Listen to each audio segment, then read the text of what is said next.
মাধ্যমিক পরীক্ষা আমাদের সমাপ্ত হয়ে গিয়েছে।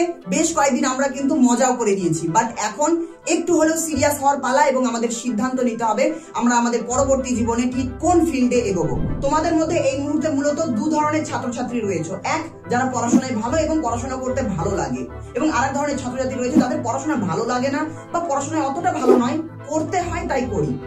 তোমাদের মধ্যে অনেকে হয়তো এই মুহূর্তে ডিসিশন কিছুটা হলেও নিয়ে নিয়েছো যে আমি ইঞ্জিনিয়ার হব, আমি ডাক্তার হব, অনেকে ভেবেছো আমি একটা সরকারি চাকরি করব, অনেকে ভেবেছো আমি একজন ইউটিউবার হব, আমি একজন ফ্রিল্যান্সার হব বা আমি বিজনেস করব। অনেকের মাইন্ডে অনেক রকম চলছে। অনেকে আবার এরকমও ভাবছো যে আমি ক্লাস 11 থেকে টাকা কামাতে শুরু করবো পড়াশোনার পাশাপাশি। বাট সমস্ত দিকে বা সমস্ত ফিল্ড সবার জন্য সঠিক নয়।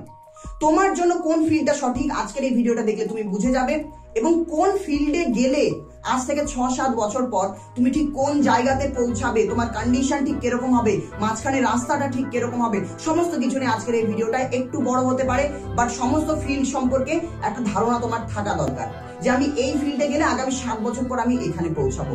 সমস্ত জিনিসগুলো যখন তোমরা জেনে যাবে, তারপর তোমরা নিজের সাথে কম্পেয়ার করে বুঝতে পারবে, আচ্ছা আমি যে এই ফিল্ডে যেতে যাচ্ছি এখানে 7 বছর পর এই জায়গাতে পৌঁছাবো, তাহলে এটা আমার জন্য বেস্ট হবে। সেই জিনিসটা বাঁচতে খুবই সুবিধা হবে। চ্যানেলে নতুন হয়ে থাকলে চ্যানেলটাকে সাবস্ক্রাইব করো এবং এই ভিডিওটাকে তোমাদের সকল বন্ধুদের সাথে শেয়ার অবশ্যই করে দিও, এটা আমার রিকোয়েস্ট থাকলো। বাকি চলো স্টার্ট করছি আজকের ভিডিও।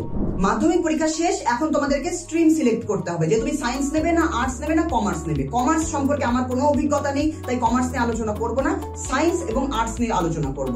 যারা আর্টস নেবে বলে ভাবছো মন খারাপ করো না, তোমাদের কিন্তু অনেক বেশি অপরচুনিটি রয়েছে নতুন নতুন জিনিস এক্সপ্লোর করার জন্য। আর্টস এর ফিল্ডে অনেক বেশি অপশন রয়েছে সায়েন্সের থেকে, সেই সমস্ত জিনিস সম্পর্কে আলোচনা করব। আগে আমরা সায়েন্স দিয়ে শুরু করি। মূলত দু ধরনের ছাত্রছাত্রীরা সায়েন্স নিয়ে পড়াশোনা করে, এক যারা সায়েন্সটাকে ভালোবাসে এবং সায়েন্সটাকে শিখতে চায়, শিখে নিয়ে নতুন কিছু একটা গবেষণা করে বিজ্ঞানের জগতে নিজের একটা নাম রেখে যেতে চায় এবং সমাজের জন্য কিছু একটা নতুন আবিষ্কার করে যেতে চায়। এক কথায় যাদের সায়েন্টিস্ট হওয়ার ইচ্ছা রয়েছে তারা বিজ্ঞান নিয়ে পড়াশোনা করে, তাদের মানসিকতা একরকম হয় এবং তাদের প্রসিডিওর একরকম হয়। আর এক ধরনের ছাত্রছাত্রী রয়েছে যাদের এটা নিয়ে কোনো মাথা ব্যথা নেই, যাদের উদ্দেশ্য একটাই যে আমি বিজ্ঞানটাকে পড়ছি কারণ এখানে ক্যারিয়ার ভালো রয়েছে, এখানে আমি একটা ক্যারিয়ার গড়ে তুলবো, ডাক্তার হবো, ইঞ্জিনিয়ার হব, আমি পাইলট হব বা আমি নেভিতে যাব, যেখানে তুমি যাও না কেন, এয়ারফোর্সে যাব, নার্স হব। এক কথায় আরেক ধরনের ছাত্রছাত্রী যারা ক্যারিয়ার ওরিয়েন্টেড হয়, মানে আমি বিজ্ঞানটাকে এই জন্যই পড়বো যাতে আমি একটা পরবর্তী জীবনে গিয়ে একটা ভালো ক্যারিয়ার গড়ে তুলতে পারি। দুটো নিয়ে আলোচনা করব। সবার আগে আমরা আলোচনা করি যারা সায়েন্টিস্ট হতে চাও, যারা বিজ্ঞানটাকে ভালোবাসো। তোমরা ক্লাস 11 থেকে কিভাবে তোমাদের পড়াশোনা শুরু করবে, তোমাদের মানসিকতা কিরকম হওয়া উচিত, তোমরাও কি কম্পিটিটিভ এক্সামের জন্য প্রস্তুতি নেবে নাকি তোমাদের পড়াশোনার ধরনটা আলাদা হবে, এই রিলেটেড যদি ডিটেলস ভিডিও চাও, ডিটেলস একটা ভিডিও আমি বানিয়ে দেবো, কমেন্টে জানিও। আপাতত জন্য যেটা বলছি শোনো, সায়েন্টিস্ট হতে চাও, বিজ্ঞানে পড়তে চাও, তোমাকে ক্লাস 11-12 সায়েন্স নিয়ে পড়তে হবে। তুমি সায়েন্স নিয়ে পড়ার পর তোমাকে বিএসসি করতে হবে এবং এমএসসি করতে হবে যে কোনো একটা সাবজেক্টে।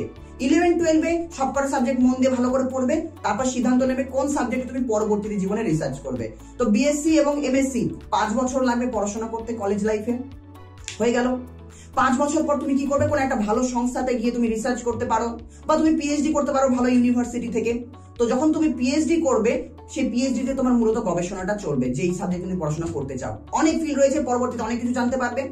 তো 5 বছর তুমি পড়াশোনা করলে কলেজে, তারপর 5 বছর তুমি গবেষণা করবে বা পিএইচডি করবে। এবার তোমাকে একটু বলে দিই, ভালো করে শোনো। 5 বছর তুমি কলেজে বিএসসি করলে এবং এমএসসি করলে, দুটো মিলে 5 বছর লাগলো।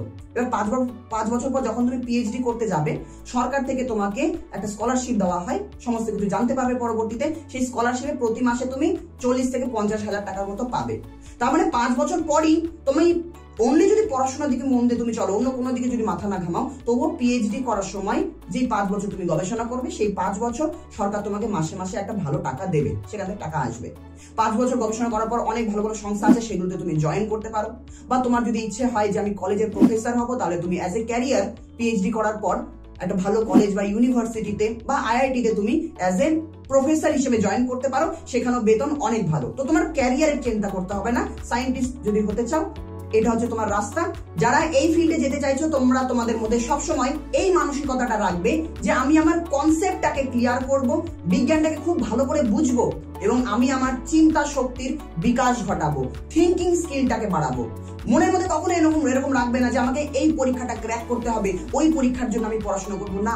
তোমার উদ্দেশ্য একটা, আমি কনসেপ্ট ক্লিয়ার করবো, আমার চিন্তা শক্তি বাড়াবো, সমস্ত কিছু অটোমেটিক্যালি হয়ে যাবে।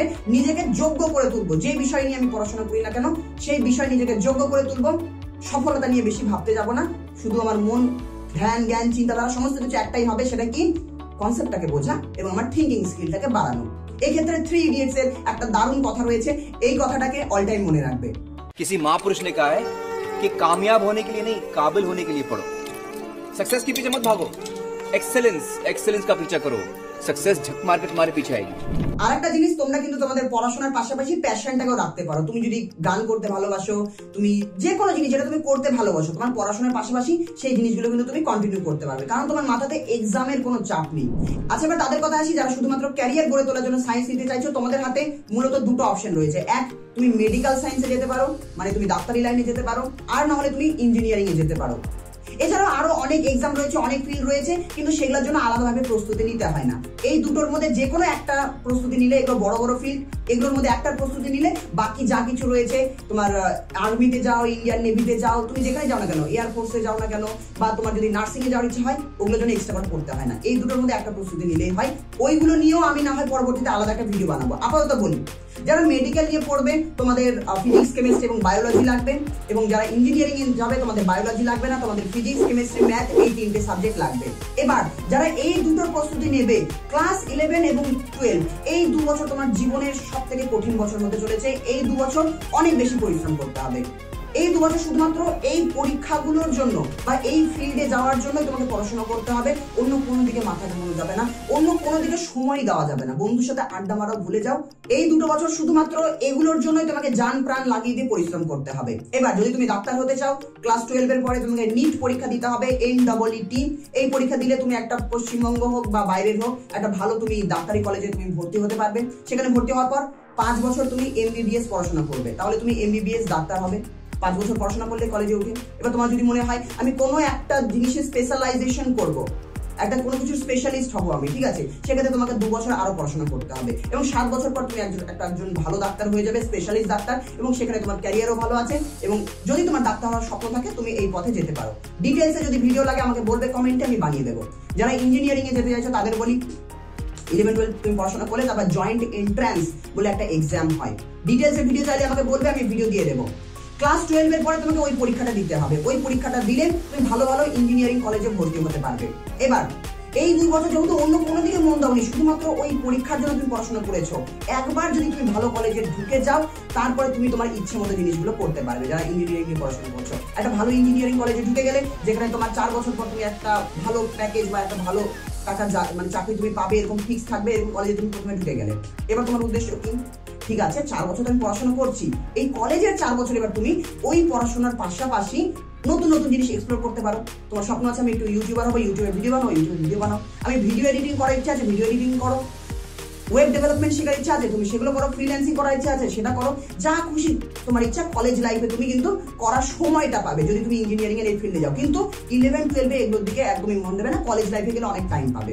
4 বছর পর ভালো চাকরি পেলে তুমি চাকরি করতে পারো। অনেকে যেটা থাকে কি করে, বিটেক করার পর হয়তো চাকরি করে, চাকরি ভালো লাগে না বা ভালো চাকরি অনেকে পায় না, তারা কি করে পরবর্তীতে সরকারি চাকরিতে শিফট হয়ে যায়। একটা বড় চাকরি রয়েছে ইউপিএসসি, সেখানে অনেক বড় বড় ইঞ্জিনিয়ার যারা পরবর্তীতে ইউপিএসসি এক্সাম দিয়ে আইএএস বা আইপিএস অফিসারের পোস্টে তারা এই মুহূর্তে আছেন। আচ্ছা, এবার ফাইনালি আর্টস এর কথায় আসি। যারা আর্টস নেবে তাদের মধ্যেও 2 ধরনের ছাত্রছাত্রী রয়েছে। এক, যারা পড়াশোনায় ভালো, তাদের জন্য কি কি অপশন রয়েছে। আর এক ছাত্রছাত্রী যারা পড়াশোনায় ভালো না, তারা কি করবে। দুটোতেই খারাপের কিছু নেই। সবাই পড়াশোনায় ভালো হতে হবে এমন কিছু কোনো ব্যাপার নয়। তুমি পড়াশোনায় ভালো না মানে অন্য কিছুতে তুমি অবশ্যই ভালো আছো। যারা পড়াশোনায় ভালো আছো তোমাদের এত কিছু ভাবতেই হবে না। সিম্পলি তোমাদের জন্য প্রচলিত কতগুলো ক্যারিয়ার রয়েছে। গ্র্যাজুয়েশনের পরে তোমরা করতে পারো, বেশ কিছু সরকারি চাকরি রয়েছে ভালো ভালো, তোমরা সেগুলোতে যেতে পারো। আমি খুব শীঘ্রই একটা ভিডিও আনবো যে আর্টস নিয়ে পড়াশোনা করলে কি কি সরকারি চাকরিতে যাওয়া যায়, সমস্ত সরকারি চাকরিতে যাওয়া যায় এবং ভালো ভালো অপশন, এবং কোন চাকরিতে যেতে গেলে তুমি ক্লাস 11 থেকে কিভাবে পড়াশোনা করতে হবে সেই সমস্ত যদি ডিটেলস ভিডিও দরকার হয় আমাকে বলবে। তোমরা একটু ইউটিউব থেকে সার্চ করতে পারো যে আর্টস নিয়ে পড়াশোনা করার পর কি কি ক্যারিয়ার অপশন রয়েছে বা পশ্চিমবঙ্গে কি কি সরকারি চাকরি রয়েছে। 11-12 যদি ভালো করে পড়াশোনা করো এবং গ্র্যাজুয়েশন 3 বছর 5 বছর যদি তুমি কোনো একটা পার্টিকুলার চাকরির জন্য পড়াশোনা করো, স্কুলে পড়া চালাচ্ছ ঠিক আছে, তার পাশাপাশি ওই চাকরির পড়াশোনা যদি 5 বছর যদি তুমি করো, মন দিয়ে ভালো করে করো, ইজিলি গ্র্যাজুয়েশনের পরে তুমি সেই চাকরিটা বা সেই জবটা ক্র্যাক করতে পারবে। খুব একটা কঠিন লাগবে না, কারণ তুমি পড়াশোনায় অলরেডি ভালো, 5 বছর এক্সট্রা পড়ছো তুমি, তাই না? এবার তাদের কথা আসি যারা পড়াশোনায় ভালো না এবং বুঝতে পারছো না আমি এখন এই মুহূর্তে কি করব জীবনে। তোমাদের বলি, তোমাদের কাছে অনেক বড় অপরচুনিটি রয়েছে। একটা কথা অল টাইম মনে রাখবে, আইনস্টাইনের একটা কথা রয়েছে, এভরিবডি ইজ এ জিনিয়াস। তুই পড়াশোনায় ভালো না, কোনো ব্যাপার না, নিশ্চয়ই এমন কোনো ফিল্ড রয়েছে বা এমন কোনো জিনিস রয়েছে যেখানে তোমার থেকে কেউ ভালো করতে পারবে না। সেই জিনিসটা হয়তো বা সেই ফিল্ডে হয়তো তুমি একজন জিনিয়াস হতে পারো, কিন্তু সেই জিনিসটা কি সেটা তোমাকে খুঁজতে হবে। ক্লাস 11-12-এ জাস্ট একটা সাবজেক্ট নিয়ে নাও, সোজা সোজা থেকে সাবজেক্ট নিয়ে নাও, পড়াশোনা করতে হয় তাই তুমি পড়াশোনা চালাতে থাকো। তার পাশাপাশি তোমাকে নতুন নতুন জিনিস এক্সপ্লোর করতে হবে। দাদা নতুন নতুন জিনিস বলতে কি, অনেক কিছু রয়েছে, যেটা ভালো লাগে তুমি সেটা করো। অবশ্যই আমাদের মাথাতে এটাও রাখতে হবে যে 12-এর পরে কিংবা কলেজে গ্রাজুয়েশনের পরে বা গ্রাজুয়েশন চলাকালীন আমাকে একটা ভালো ক্যারিয়ারও গড়ে তুলতে হবে, যেখান থেকে একটা ইনকাম আমার আসবে। এমনটা মাথায় রেখে আমাদের কি করতে হবে, নতুন নতুন বেশ কিছু স্কিল শিখতে হবে। কি শিখতে হবে? স্কিল শিখতে হবে। তোমার ইচ্ছা আমার ইউটিউবার হবো, ঠিক আছে, কিন্তু তুমি ইউটিউবার হবে, তোমার মধ্যে তো কোনো স্কিল নেই, কোনো একটা স্কিল শেখো। যে কোনো ধরনের ইউটিউব ভিডিও তুমি বানানো শুরু করো, সেই নিয়ে রিসার্চ করো। তোমার ভিডিও এডিটিং শেখার ইচ্ছা রয়েছে, পড়াশোনার পাশাপাশি ভিডিও এডিটিং শেখো। অনেক ফিল্ড রয়েছে, যদি ডিটেলসে ভিডিও চাও কত দিকে তুমি যেতে পারো সমস্ত জিনিস সম্পর্কে না হয় আমি বলে দেবো, একটা ভিডিওতে বলছি না, কিন্তু তোমাদের যেটা বলার উদ্দেশ্য সেটা হচ্ছে তোমরা নতুন নতুন জিনিস এক্সপ্লোর করো। এই 2 বছর 11-12 এক্সপ্লোর করো এবং মাথায় রাখবে একটা জিনিসে তোমরা ফাঁদে পড়ে যাবে, সেটা কি, তোমাদের মধ্যে অনেকেই কি করবে, অনেকগুলো জিনিস করার চেষ্টা করবে। হয়তো 1 মাস হয়তো সে তোমাদের মধ্যে কেউ একজন থাকবে, হয়তো 1 মাস ইউটিউব করবে, ভালো লাগবে না, আমি 1 মাস একটু ওয়েবসাইট ডেভেলপমেন্ট শিখি। বা অনেকের ইচ্ছা আছে যে আমার হ্যাকিং শেখার ইচ্ছা আছে, বা আমি একজন সফটওয়্যার ইঞ্জিনিয়ার হব, কিন্তু আমি তো সায়েন্স পাচ্ছি না। তাহলে আমি আর্টস নিয়ে পড়াশোনা করেই অফ ক্যাম্পাসের মাধ্যমে কি করে সফটওয়্যার ইঞ্জিনিয়ারের জব পেতে পারি, সমস্ত কিছুর অপশন রয়েছে। ডিগ্রি ছাড়াও অনেক ভালো ভালো কোম্পানিতে জব পাওয়া যায়, সেগুলোর যদি ইচ্ছা থাকে সেগুলো এক্সপ্লোর করো, সেগুলো শেখো। মাথায় একটা জিনিস রাখবে, 11-12 2 বছর আছে, নিজেকে যোগ্য করে তুলতে হবে। 2 বছর একটা জিনিসই শিখবে। যদি ভিডিও এডিটিং ফিক্স করো, তাহলে তুমি ফিক্স করো যে আমি 2 বছর ভিডিও এডিটিংই শিখবো, এবং ভিডিও এডিটিং এ একদম একটা বলতে পারো অনেক হাই লেভেলে চলে যাব, ওটাতে নিজের এক্সপার্টিস তৈরি করব। যখনই তুমি কোনো একটা পার্টিকুলার স্কিল শিখে যাবে না, ওই কাজটাকে এবার তুমি সেল করে তোমার আর্নিংও তোমার আসতে থাকবে। তার পাশাপাশি তুমি অনেক কিছু করতে পারবে, সেই জিনিসটাকে তুমি অন্যজনকে শেখাতে পারবে, অনেক রাস্তা খুলে যাবে। তোমাদের এটাই বলবো, 11-12 পড়াশোনার পাশাপাশি যে কোনো একটা জিনিস ধরো, একটা দুটো নয়, যে কোনো একটা জিনিস ধরে 2 বছর টানা ওই জিনিসটাই শেখো। এমন করবে না 1 মাস এটা করছো, 6 মাস আর একটা জিনিস করছো, কোনো লাভ হচ্ছে না, ছেড়ে দিচ্ছ না। 2 বছর তো শিখতেই লাগবে, শিখতে 2 বছর টাইম দাও, তারপরে কলেজে ওঠো, কলেজে 3 বছর গ্রাজুয়েশন, 3 বছরে না হয় কামাই করে নেবে। তো এটাই বলার, তোমরা একটু এক্সপ্লোর করো। আশা করছি এই ভিডিওর মাধ্যমে তোমাদের কিছুটা হলেও বোঝাতে পারছি যে এই মুহূর্তে তোমাদের কোনো একটা ফিল্ড চুজ করতে হবে, এবং কোন ফিল্ডে কি ধরনের অপশন রয়েছে আমি উপরে পড়তে বলেছি। যদি ডিটেলসে কোনো ভিডিওর দরকার হয় আমাকে কমেন্টে অবশ্যই জানিও, এবং যারা অলরেডি ডিসিশন নিয়ে ফেলেছো যে আমি সায়েন্স নেবো, আমি এটা হবো ওটা হবো, সেটাও আমাকে কমেন্টে জানিও, অবশ্যই আমি তোমাদের কমেন্টে দেখবো। তো আজকের ভিডিও রাখছি এই পর্যন্তই, ততক্ষণ পর্যন্ত till then take care, bye bye, ভালো থেকো।